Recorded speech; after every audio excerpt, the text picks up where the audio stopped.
Welcome to Surviving the Side Hustle, the podcast for high performers who've gone all in, but still feeling a little stuck. I'm your host, Rob Tracy, coach, speaker, and creator of the Prime Performance Process.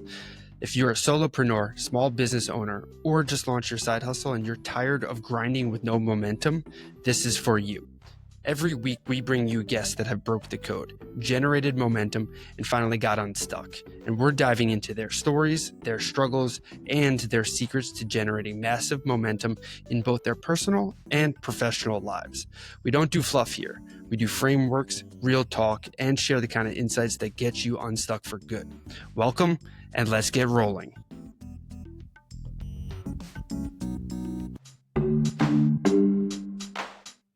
But before we dive in, I gotta remind you, if you're overwhelmed, spinning your wheels, or just tired of hustling without the results, it's time for a Prime Performance Strategy session.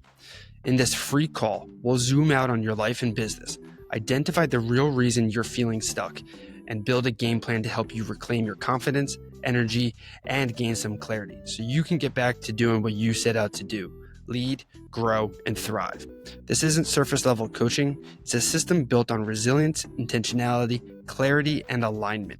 So head over to survivingthesidehustle.com/free call to grab your spot today. Again, that's survivingthesidehustle.com/free call. Let's get going and help you look good, feel good, and do great things.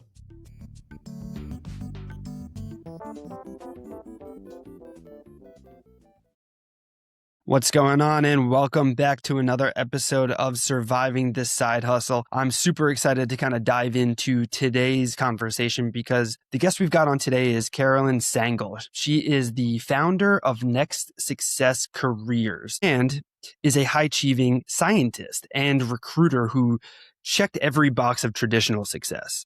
Elite education, top performance, awards, and financial wins. Yet she found herself burned out, disconnected, and questioning what success was really costing her.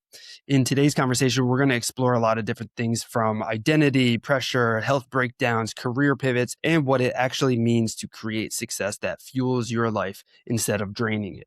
So Caroline, welcome to the show. I'm excited for you to be here. So thank you. How are you doing today? I am ecstatic to be here, Rob. Thank you for the invitation. I'm just really excited to see, how we can provide value to your listeners and how we can, craft this conversation to really just be a great way to move people forward. Sweet. So I'd love to just kind of dive right in because I believe before we recorded on a previous conversation, I believe you had said that you were the high school valedictorian, correct? And you had gone on to earn a PhD in polymer science, correct? Yes. And I put my pants on one leg at a time, just like anyone else. I was very driven in those early years, and I still kind of can be driven by this too. I have to put a check on it of just hyper achieving. So I didn't realize until much later that the way I was trying to fashion my life, I thought I was only worthy if I achieved something. And I had been blessed with your great genetics and really strong work ethic. And so I just worked super hard to do all I could, whatever that goal was put in front of me. If it was get an A, I'm getting an A. If you could get an A+, get an A+. Even if I had gotten the A+ and there was extra credit, I was going to get that thing. I loved targets put out in front of me. When I was entering into my 9th grade year, my dad, he was a teacher, a principal, and a school superintendent. So throughout his life, I was also growing up watching him, get a PhD, watching him get different jobs, be really excellent at leading huge teams. And with every career move he had, we went along. So enter into my freshman year, we were going from a small rural school in South Central Ohio to a larger, much more diverse school in Northern Ohio. And I didn't know anybody or anything. But as I was walking through on the tour, they had this valedictorian board and it looked kind of badass. And so I just counted to where my graduation year was. And I just decided on that tour that was going to be my picture in that spot. I didn't even necessarily know what all valedictorian entailed, but I had this thing of my picture's going to be there for eternity. And I kind of thought valedictorians get full ride scholarships. That's naively what I thought would happen. Didn't exactly happen that way, but I set my sights, set my goals on that. Now, in actuality, I set that goal and my picture is one over to the right. Because for the first time in the history of all the years of the high school, there was a gentleman who was on the football team, great guy, really popular, really likable, did not take the hard classes I did. And he and I supposedly tied in unweighted GPA. So, alas, I got my goal. I did get on that board. It was just one space over. And that other gentleman has been successful in his own right. And you know, that's just something I happen to be able to achieve, but that doesn't make me any better than anyone else. There's plenty of other people who've achieved many, many different things and had knowledge and experiences in ways that I didn't. Mm. College-wise, I went to a school and I thought, okay, well, I was good in math, I was good in science, I wanted to be a teacher, but my dad coming from that world, he was like, "Girl, I don't think teaching is gonna support the lifestyle I think you wanna be accustomed to." And I'm thinking like, "Wait, what?" Like, my lifestyle has been supported quite nicely by all my, my mom and dad's work. My mom was a nurse. And I thought, I don't understand that. But he was saying, look, you don't have to be an educator to educate. You have also, some really strong talents in science and math and other things. So do that. Women in STEM was a huge push back in the day. And so I listened to his advice and I tried to go in for chemical engineering. Now, let me tell you about chemical engineering.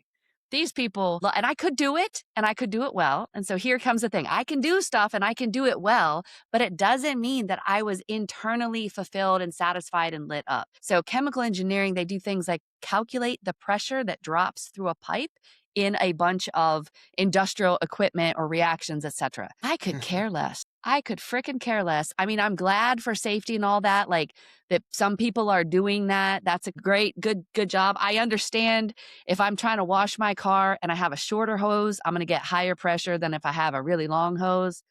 And that's the extent of where my care goes. So I'm trying to do these calculations and I'm looking around at other people and they're looking kind of like excited and jazzed. And I'm kind of being like, oh my gosh, like I feel like I'm gonna vomit or something because I just don't like it.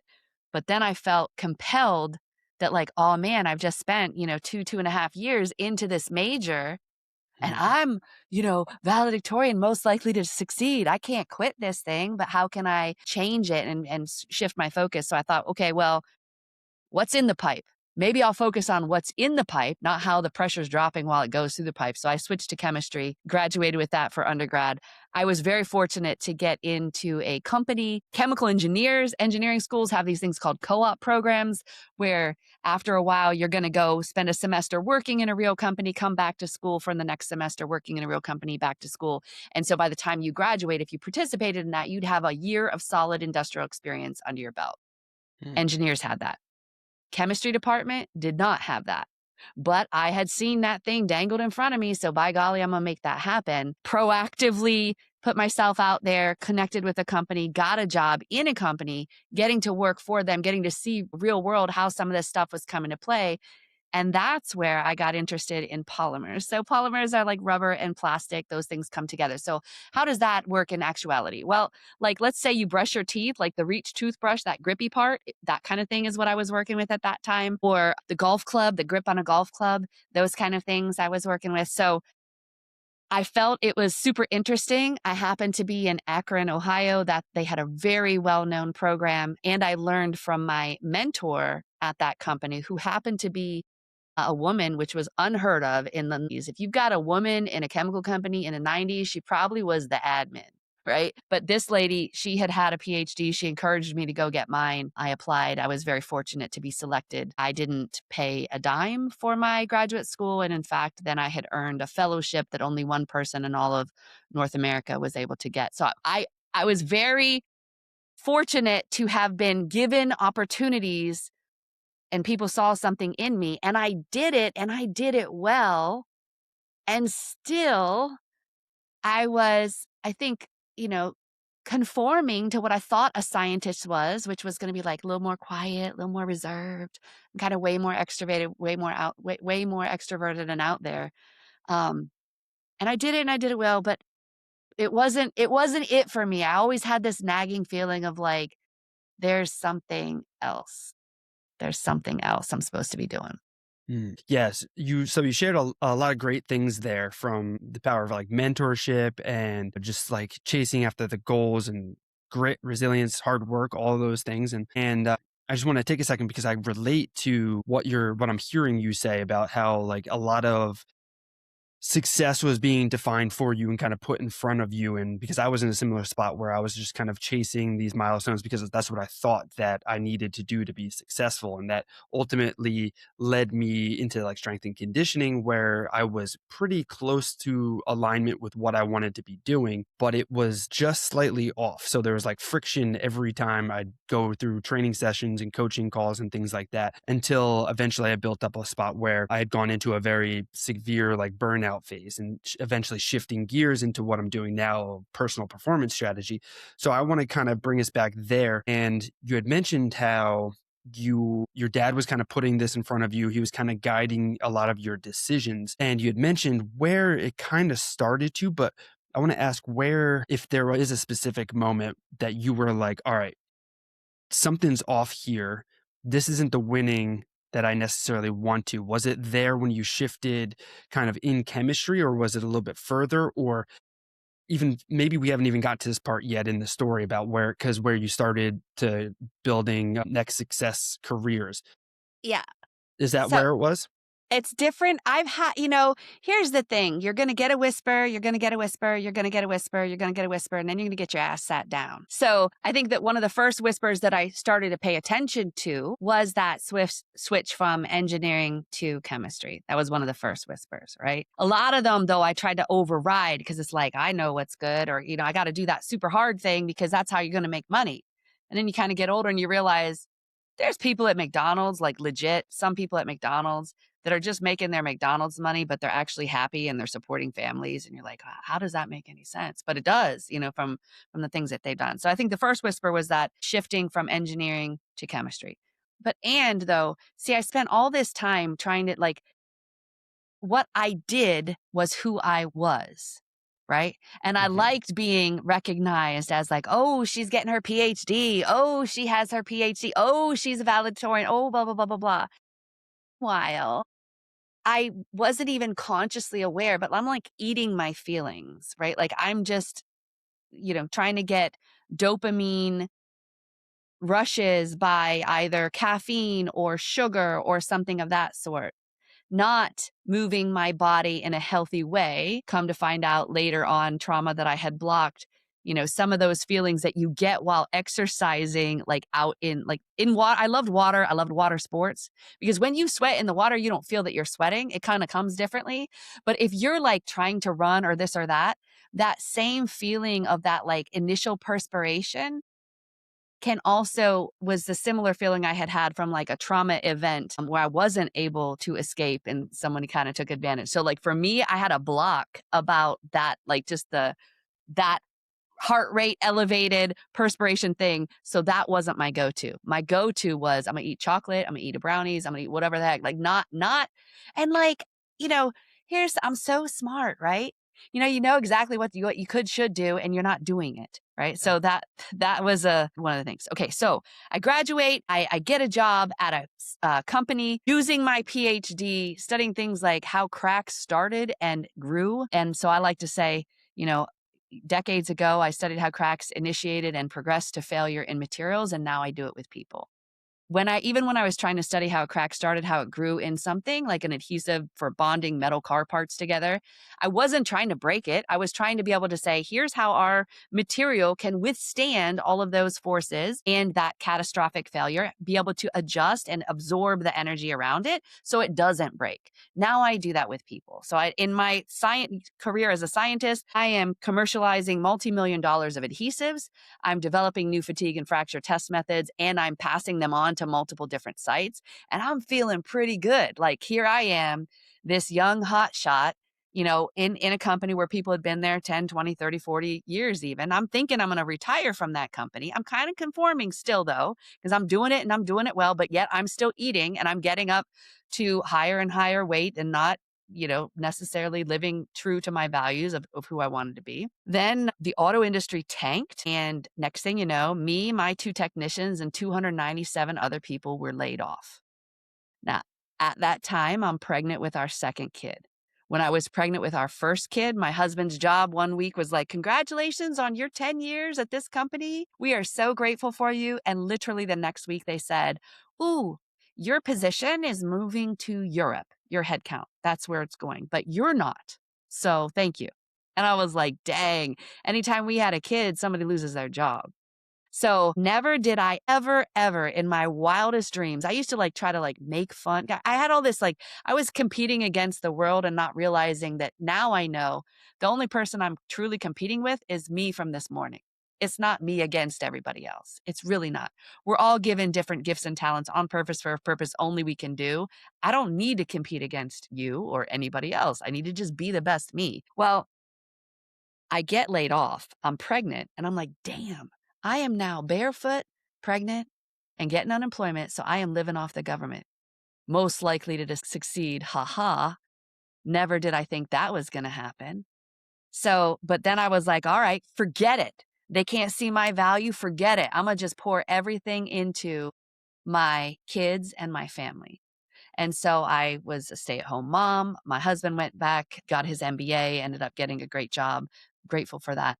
But I just tried to do everything I could for them and volunteering. And they were my oldest was going to a charter school. So charter schools don't have buses. So you have to drop off and pick up your kid. It's not a hard thing, but it just takes some extra planning and effort. I decided to be the room parent. Now I'm going to organize all the field trips and have fun with the bulletin boards and just use my stuff in a different way. And in some ways, I'm feeling more fulfilled, right? But I'm not bringing in any money. And then I'm like, forget it. I don't really want that money. Not all money is good money.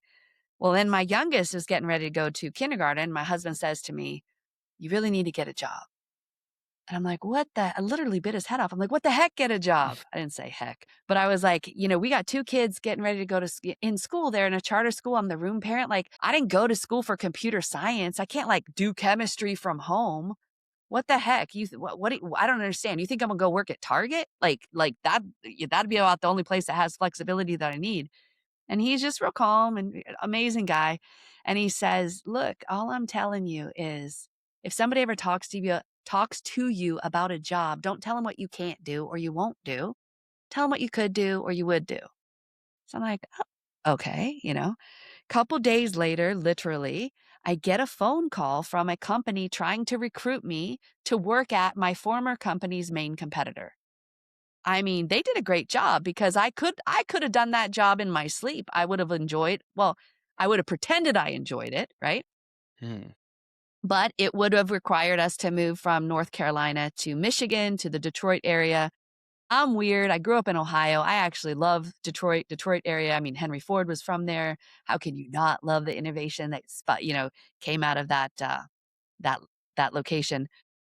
But I knew that, here we were, we had two kids. My husband has three sisters. They were all within 15, 20 minutes of us. We had an opportunity for our kids to grow up with cousins nearby and very tight knit structure, family structure my husband comes from. So I said, this job's not going to support the lifestyle I've become accustomed to. So now here's my dad coming through me in this moment too. But I said, but I'm just curious, where are you guys calling from? Because this was a third party recruitment site. It wasn't from the company. The company had a hard time finding those people. So they reached out to the specialty recruiters who happened to be from the chemical industry. And I'm thinking, well, maybe this is something.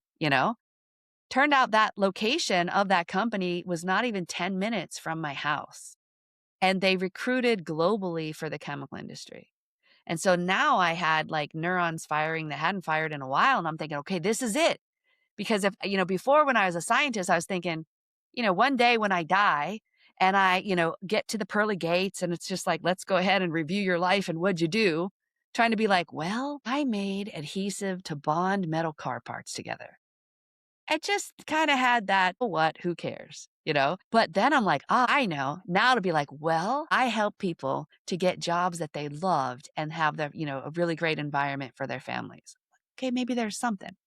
So I ended up becoming a recruiter for that company. I'm like, aha, I'm helping people. I'm using all my knowledge, education, experience, even having switched from chemical engineering to chemistry, even having been laid off.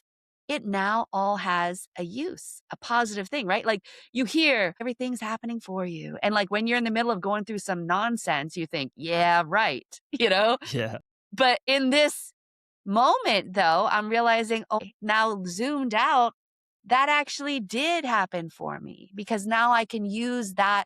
Your mess becomes your message, your pain becomes your purpose. Even I was able to transform that and help other people and give them some encouragement and be like, but wait, turn the page, there's more.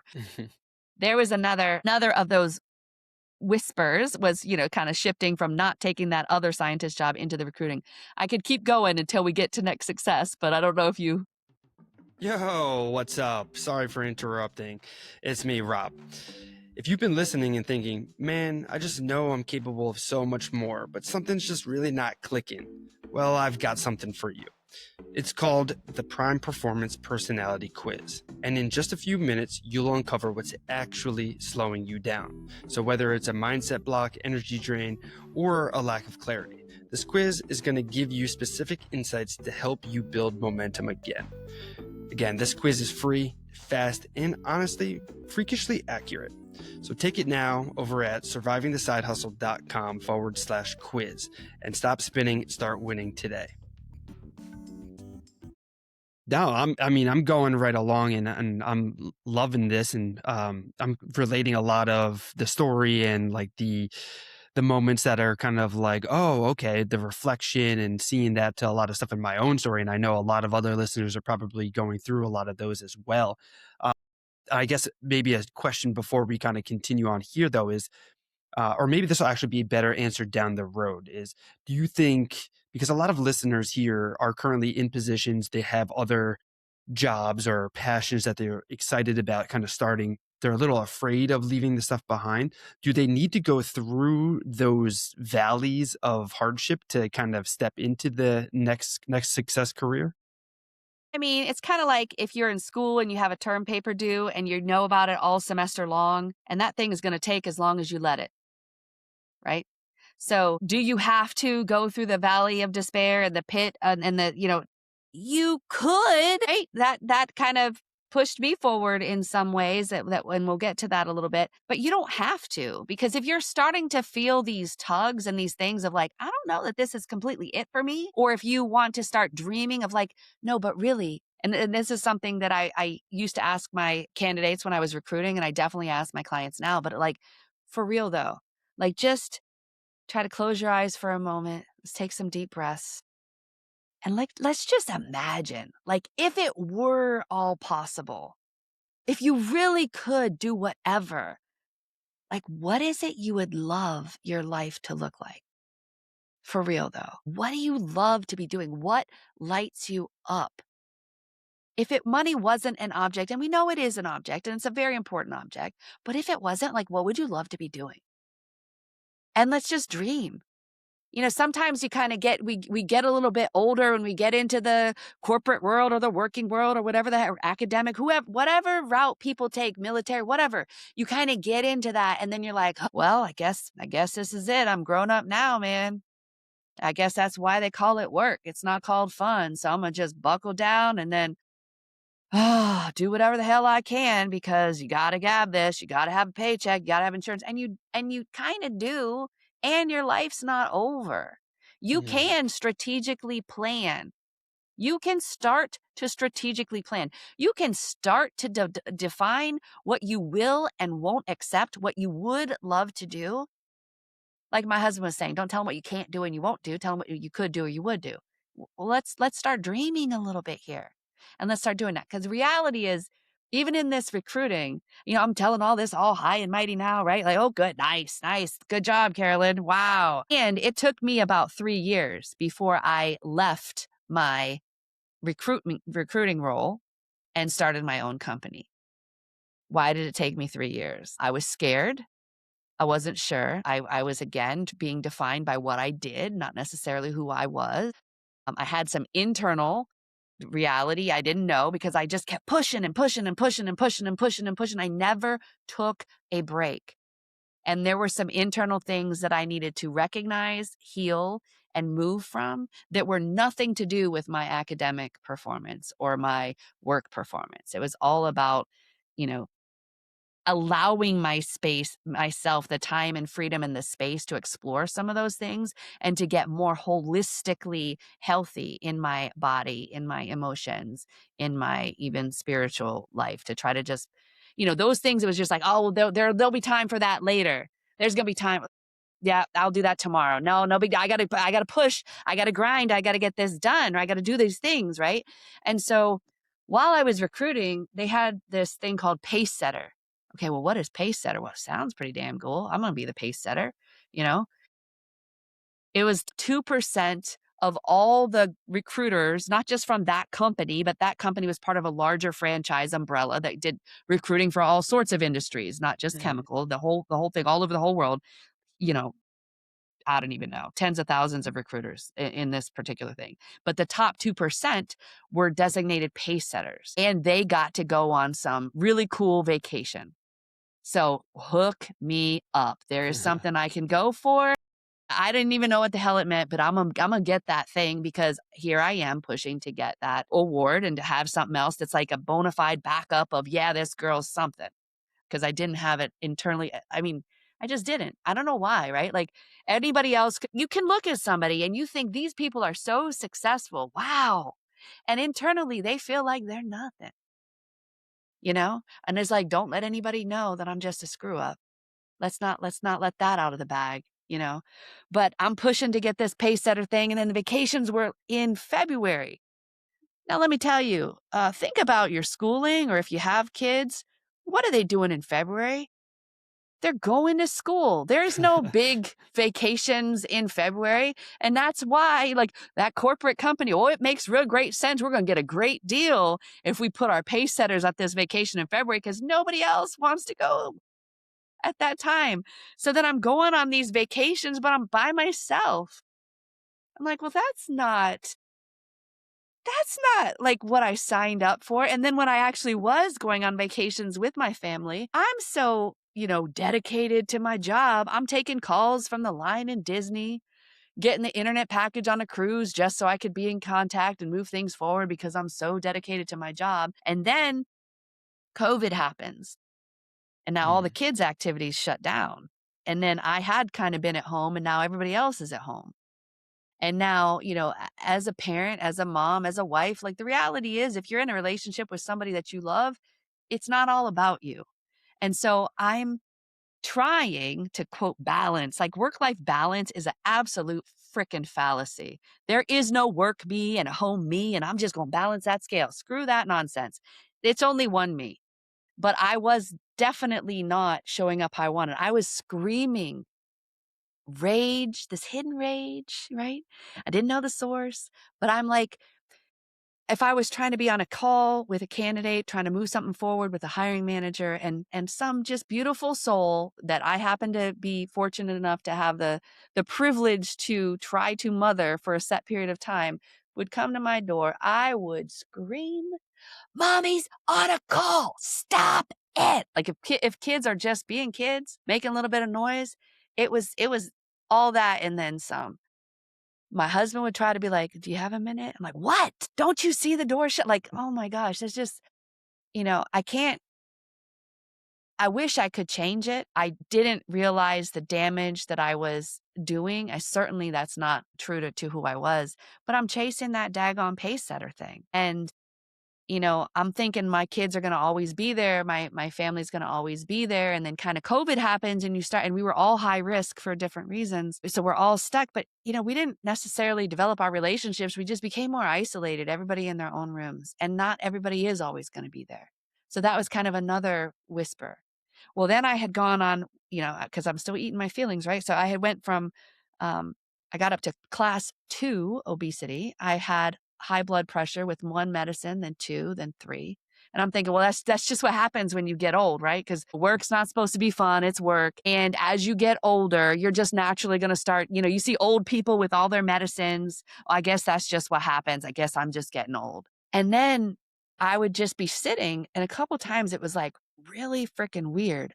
My heart rate, I had a Fitbit because I was like, if you get a Fitbit, this is, I don't know, it was several years ago, but it's like, if you get a Fitbit, you think you're going to get fit, right? If I buy the exercise program, I'm going to lose weight, right? Well, you actually have to freaking do it. But I had the Fitbit and I would start feeling like super weird and like I couldn't breathe. I'd be like, and I look at my freaking Fitbit and my heart rate's 210. And I'm Wow. like, what the hell? And I'm doing like, I'm just sitting on my couch or like sitting in a chair or something. And I'm like, what the hell is this? And it happened. And like, then it kind of, and my husband's advice was, well, just take off your Fitbit. Like, cool. We'll just pretend it doesn't happen. Right. But that was weird. And then I was like, okay, well, maybe I just drank too many Diet Cokes that day. Maybe I didn't have enough water, whatever. It happened a few more times. One time as it was happening, I went to the emergency room and they figured out that I had supraventricular tachycardia. So my electrical impulses in my heart in the top chambers, if it was in the bottom chambers, that's like AFib, that's like bad, you could like die, right? This is more like, this is really annoying, it's not okay, but it wasn't like imminent death in that moment type of thing. So I was like, all right, there's a little bit of a lining there.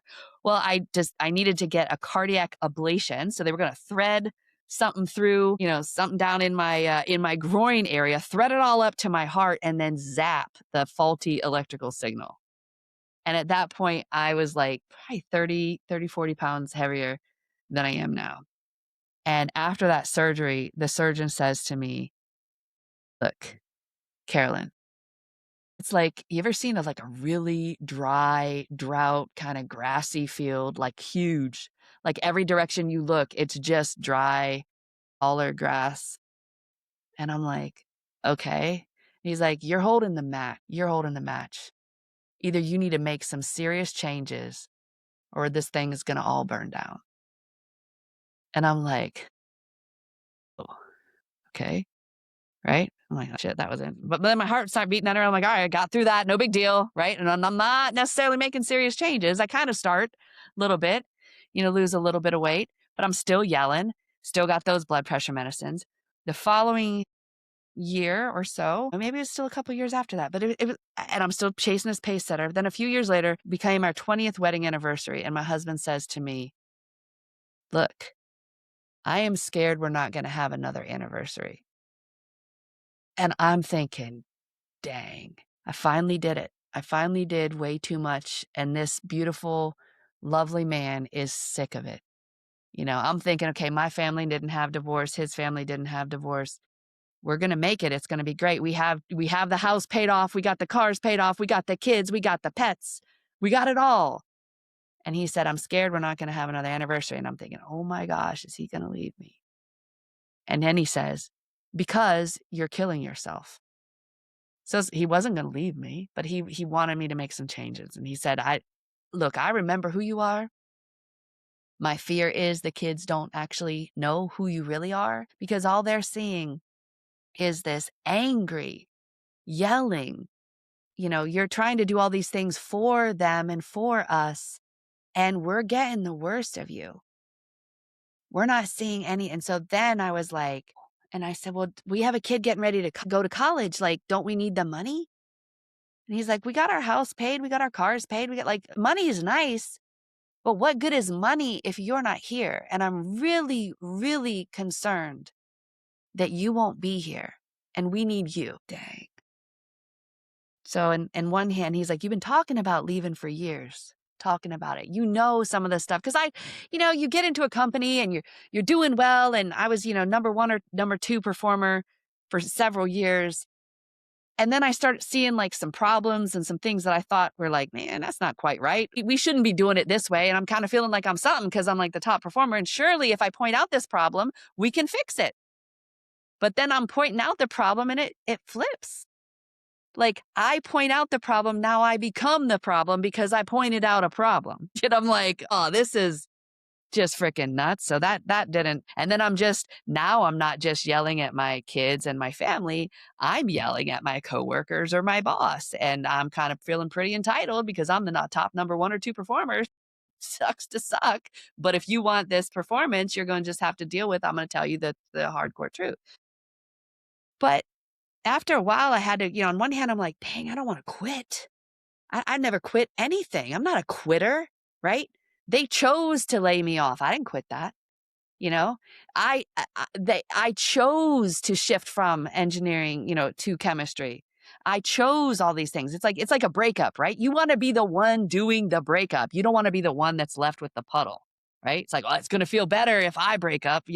Forget that nonsense. Well, I had to shift that from I'm not quitting, but like there just comes a period of time where like you keep grinding harder and harder and harder and harder and harder and nothing changes. Why are you continuing to do that? You can take your time, effort, and energy and go somewhere different. And so I had to choose myself. I had to choose who I was going to become. I had to choose something else. And everything you want is on the other side of your comfort zone. Everything. And I also had this thing of like, but who am I if I am not what I do? Right? I'd kind of gone through this thing where I was like, Shannon's sister, Gourov's wife, my kid's mom. Like I was defining myself even through them. Who are you? Oh, I'm this kid's mom. Okay, nice to meet you. Yep, yep. Instead of who am I'm Carolyn. I'm a little bit of a hot mess, and I'm fun, and I work really hard, and I get things done. But I left that. It took a while because I was 100% commission only. The hell if I work for them for free. So I had to wait for my commission checks to roll in. I was strategically planning more so what I could do. And then I left that company. I started to build my own company and also went on this massive plan to keep putting myself in different uncomfortable situations just to gain the skills. Like there was a Boy Scout trip from Sea Base. So in the Florida Keys, you're going to get 10 people age 14 to 60 on a boat for 3 days. And I was the only girl. And I'm like, okay, this is one thing. And then they're like stand up paddleboarding, right? And you see in magazines and stuff, like people stand up paddleboarding, like, dang, they look good. Now you usually see like a fit woman or something on there. And I'm not fit. I look kind of like I don't know, a little bit of a hippo on a stand-up paddleboard, but I'm like, I'm gonna do that thing. And so I do it and I stand and I get the picture. Then I realize I don't have the core strength. So then I just kind of sit down. And then as I'm going a little bit further, the water is so beautiful. You look out and it's this like green, blue, gorgeous stuff. And then you look down and you can kind of see the bottom. And I'm like, wow, look at that. And oh, wow, what's going on with the sand? It's kind of like shuffling a little bit, huh?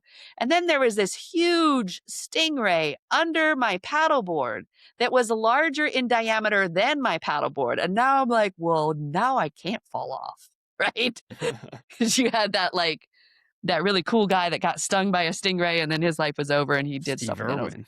Exactly. I'm like, if he couldn't do it, there's no way. But I just, over that next several months, on one hand, I kept putting myself in any personal development, any uncomfortable, dealing with some of those things that I hadn't done. I started dreaming about what would I love to do. First, I thought, I'm going to leave that recruitment firm and I'm going to go open my own firm. And I'm going to take all my clients and F them. And then I was like, nah, that's not it. What I really loved was talking to somebody and realizing and understanding their situation of what they were going through and how their current job that they thought had been great, because it's a job, not a marriage, right? Like even marriage is like till death do us part and some don't last. But like jobs, man, here's the thing. You get to undecide about your job as quickly as you decided about your job, and you get to take charge of your own career. And I loved talking to people in that moment where they're starting to think like, oh, I don't know if this is right for me. And I loved providing hope, inspiration, help, support, helping them understand from the other side if they were going for another job, what was really going to be important, how could they best present themselves, or if they wanted to shift to something like making a business or something of that, the side hustle, how that could actually work. I loved those moments. And I tried to treat this problem of how is it so many people are externally successful, internally unfulfilled. And I treated that like a dissertation.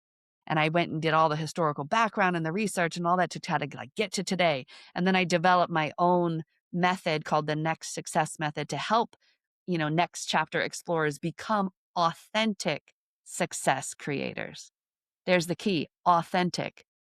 I chased what the world said was success, and I didn't feel it completely, and I wasn't living holistically who I was or what I value.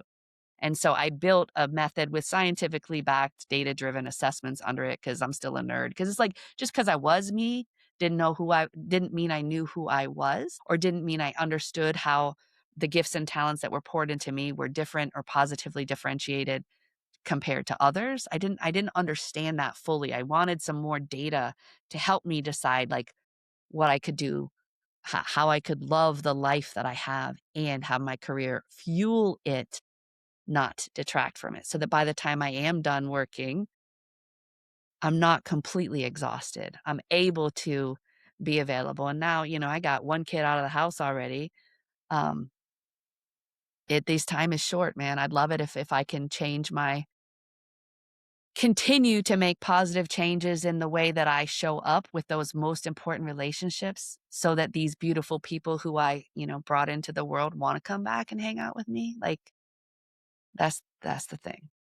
Yeah, I was just gonna say, I imagine that they're excited and they probably see the changes in everything that you're going through, and they're probably looking forward to having the real mom around, I guess.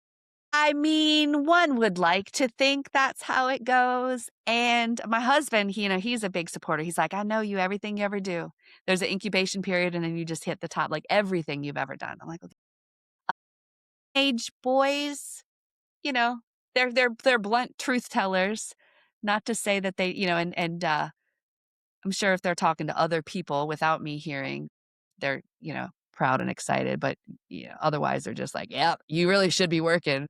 You trying to watch 90 Day Fiancé? What are you doing?" So that's not work. Something dumb. Oh, man, 90 Day Fiance, great show, great show. It's such a time suck. I mean, like, because a lot of TV that is garbage, right? I'm willingly, but here's the thing: you could fold laundry, you could make dinner, you could like straighten up, you could do whatever, and if you miss a couple seconds or a minute or 10 minutes, it's not a big deal. So I love, and you can like people watch, like otherwise it's just not appropriate. Um, and every now and then it works, and otherwise you got lots of drama. But yeah, Yeah. guilty pleasure right there. So you said something earlier. So it was like next level or next chapter something. So do you only work with people who are decided that they're shifting gears, or is it like someone who's questioning? Like, Questioning. I want okay, to normalize questioning your career. And so that could, but that could be somebody like ages 15 plus. Here's what I didn't realize. There are natural parts as we develop, natural timeframes that we start to question our career. Now, okay, 15 to 18, because you're trying to figure out what do I do after high school. That's normal. Got it. Let's say you chose to go to college. Now you got between 22 to 26. Okay, cool. That's a normal one. But here's what I didn't realize. Every 7 to 10 years after that is a natural, normal questioning phase from our own development.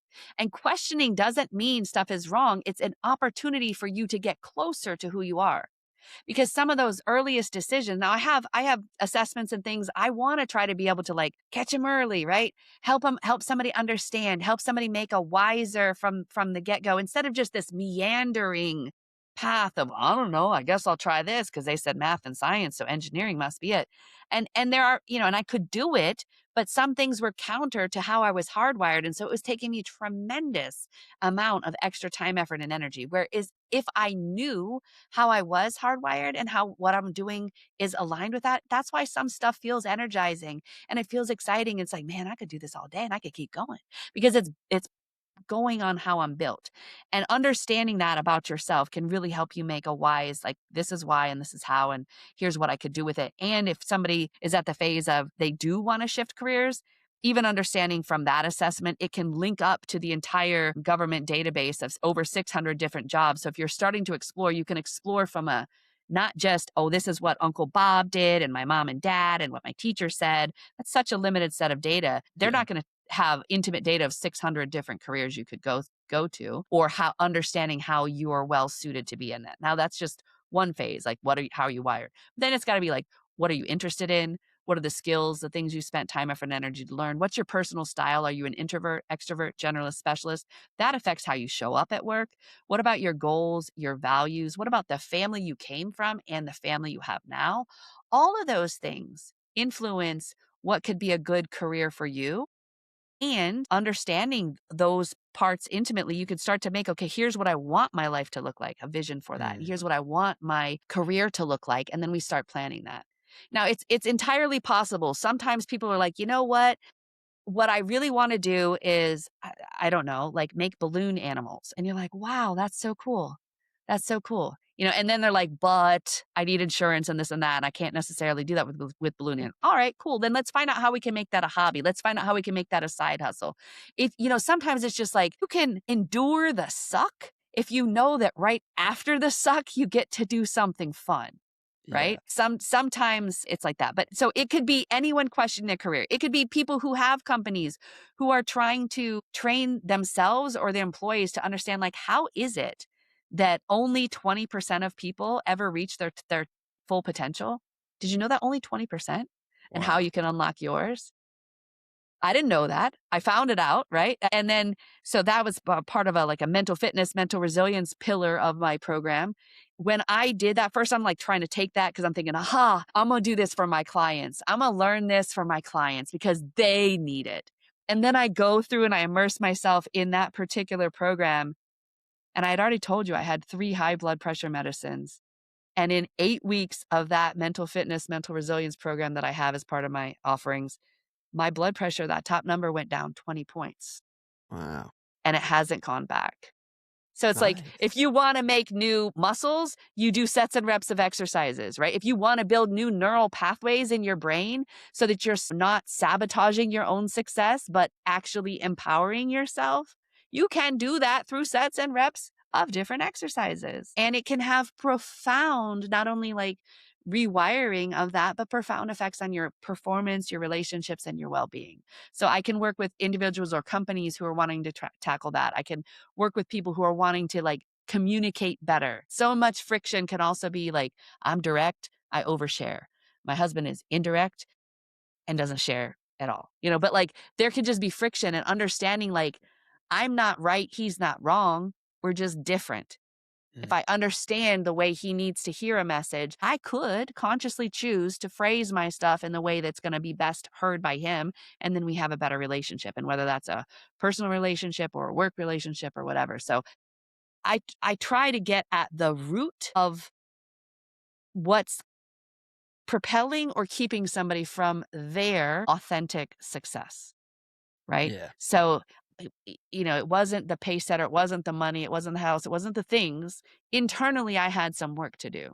So, kind of meeting people wherever they're puzzled. And if there is somebody that's hell bent on, I do want another corporate job, I can help them too. If that's the only thing in their conscious awareness, I have a job seeker solutions program that has a lot of recorded modules and weekly office hours so people can like show up and actually implement or actually ask questions about what they're doing. And that's something that a lot of programs don't have. They just put you all online and you don't have an ability to be like, well, wait, what? Why am I not Yeah. getting any Just interviews? just kind of like left by yourself there. So if somebody is listening though, how do they get in touch with you? Yep. So if somebody is listening, you can get in touch with me. My website is nextsuccesscareers.com. You can find me on LinkedIn, Caroline Sangal. I also have a podcast called Your Next Success. It's on any place that you can find, nextsuccesspodcast.com or any place where you find your podcast. And Your Next Success has many, many interviews of people who have done pivots and transitions. So you can kind of hear from other people's stories as you're considering what you want to do for your own. So that would be Awesome. the thing. Well, Caroline, I appreciate you coming on, sharing your story. Super powerful. Really put me right in the entire thing, and amazing storytelling and amazing story. And I'm glad that this might sound wrong, but I'm glad you went all through all that so that you could share this with me and all the listeners and everything else, because it's a powerful message, powerful story, and can just tell you're doing incredible stuff. So I appreciate you coming on and sharing everything with us. And before I let you go, though, I would like to ask if more people listening today and tomorrow stop chasing the version of success that they were handed and instead designed one aligned with who they actually were, what kind of world do you think we'd be living in? That's the world I'm trying to help create. I think we would be living in an inspired world where people are happy. Currently, Gallup polls tell us 80% of people are disengaged or dissatisfied with their jobs. But like, what would it be like if, I'm fully living in my purpose, you're living in your purpose? We're just able to approach things and solve problems that before have never been solved. What cures would we have for diseases? What diseases would be eliminated because we're not putting all these extra stressors on our body?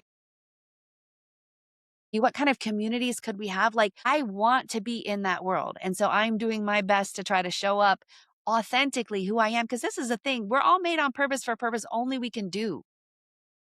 We allowed, or, the world put some things on us and we thought we had to be that. But no, there's nothing that was like wrong with me. It's all was right with me. I was made this one wild, crazy, extroverted, out there kind of life, but on purpose. So that and as I'm more living into who I am, like you can see some of that joy, you can see that inspiration. Like people want to be a part of that. I want to do that. I want to be like where I'm seeing people in my neighborhood and they're smiling, like genuinely enjoying that fresh air and sunshine and being in this community. That world where we're not just all distracted and scrolling, doom scrolling, or just like disengaged. Like that's the world that I want to be living in. And that's what I'm helping to create. I know that's what you are. And so if anybody here is still listening and you have not yet liked, followed, or subscribed Rob's podcast, this is your reminder. Make sure you do that so that as we are building this world that you also want to be a part of, you can start sharing that even more with others and we can just get this message out there. Appreciate it. Wow, that was amazing. Thank you so much, Caroline. I can't wait to connect with you again in the future and talk soon. Appreciate it. Thanks, Rob.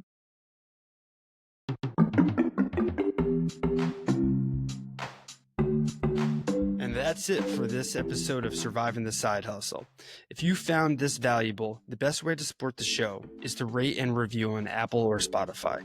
It helps get the show in front of more driven individuals just like you, and helps them discover the tools to get unstuck, break through burnout, and build something real. And you can always connect deeper with me, our guests, or grab free resources at survivingthesidehustle.com/Rob. Whether it's a strategy call, the Prime Performance Personality Quiz, some of our products, or just to check out our free content library, connect with us over at survivingthesidehustle.com/Rob. And hey, remember this, you weren't meant to just grind. You were built to grow. So stay conscious, stay committed, and keep showing up. Peace, guys.